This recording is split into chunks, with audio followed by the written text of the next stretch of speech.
এই এই এই খালের এই জায়গাগুলো অর্থাৎ এই এতিমখানা কালভার্ট এই জায়গাগুলো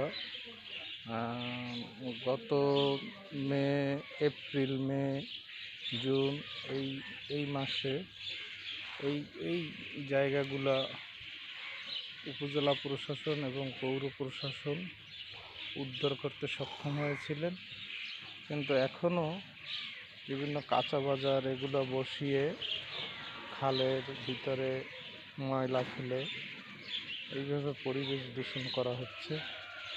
এই বিষয়টা এবং এখানে একটি কাঁচা অস্থায়ী বাজার, মাছ মাংস এগুলা বসিয়ে কতিপয় অসাধু চক্র অবৈধ চাঁদা আদায় করছে এবং এগুলা নিয়ে আমি প্রশাসনের বহুবার দৃষ্টি আকর্ষণ করছি, কিন্তু এবং আমি আক্রান্ত হয়েছিলাম।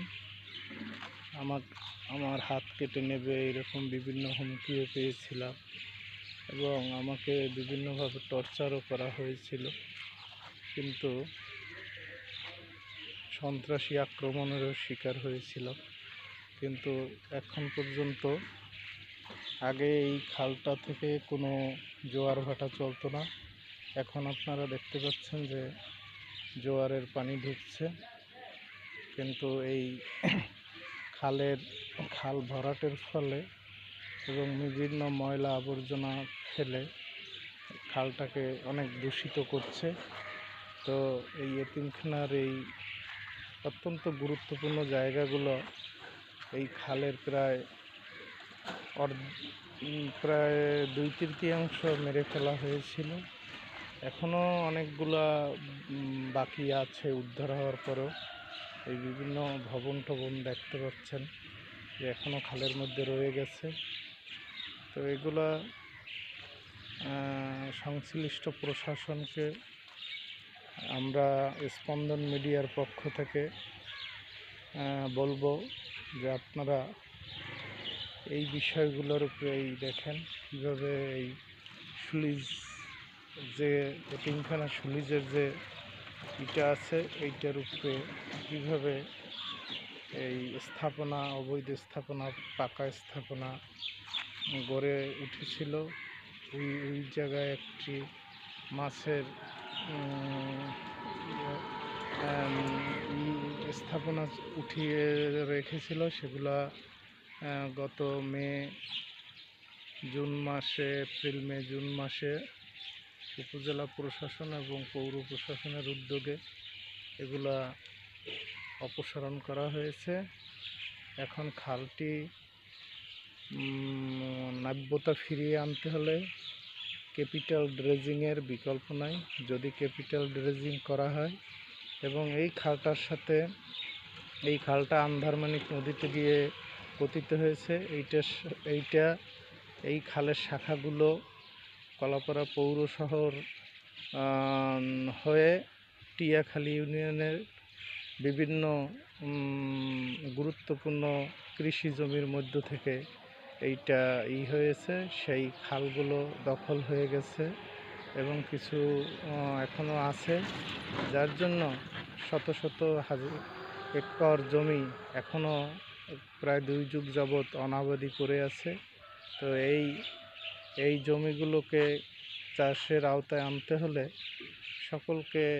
সকল সংশ্লিষ্ট প্রশাসনকে অত্যন্ত উদ্যোগী হতে হবে এবং এই স্থাপনাগুলো সরিয়ে তারপরে খালের 2 পারে সীমানা চিহ্নিত করে এরপরে খালের 2 পারে পাইলিং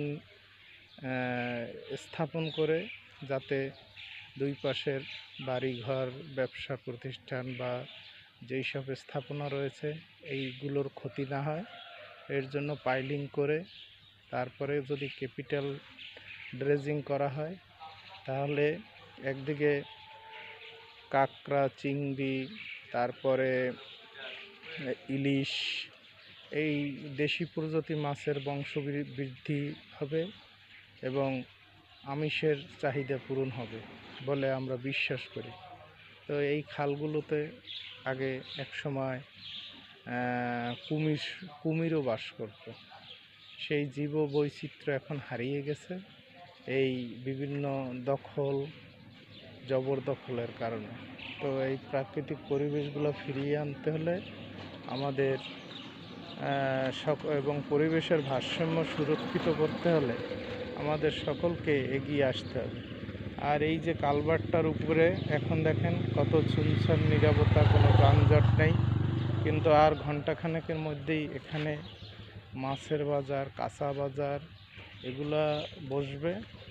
বসার পরে এই রোডটাকে একেবারে মাছের পানি, মাংসর পানি, এগুলা রক্ত টক্ত দিয়ে একেবারে পুরা এলাকাটা মানে নোংরা করে ফেলবে। মানুষের হাঁটা চলার আর জায়গা থাকবে না, এবং মুসল্লিরা যে নামাজ পড়ে আসবে এই তাদের উজুও ঠিকভাবে থাকে না এই মাছের পানি, মাংসর পানির কারণে। তো এই যার জন্য এই এতিমখানা মসজিদ এবং ওই নতুন বাজার মসজিদ, এটা 100 গজের 100 কি 150 গজের মধ্যে দুইটা মসজিদের অবস্থান। এই দুইটা মসজিদে জুমার নামাজ অনুষ্ঠিত হয়, কিন্তু এই মসজিদগুলো অত্যন্ত বহু পুরানো, কিন্তু এই বিভিন্ন এই সব পয়েন্টে রাতে দিনের বেলায় এই যে মাছ মাংস কাঁচা বাজার এগুলো ফেলে বসিয়ে একদিকে যেমন পথচারীদের মানে খুব সমস্যা তৈরি করে, পাশাপাশি এই যে খালে এগুলোর বর্জ্য ফেলে এই নদী খাল দূষণ করছে। এই দেখেন কিভাবে, এবং এডিস মশার জন্ম দিচ্ছে। এখন ডেঙ্গুর সিজন, এখন এই বর্জ্যের যে খোসা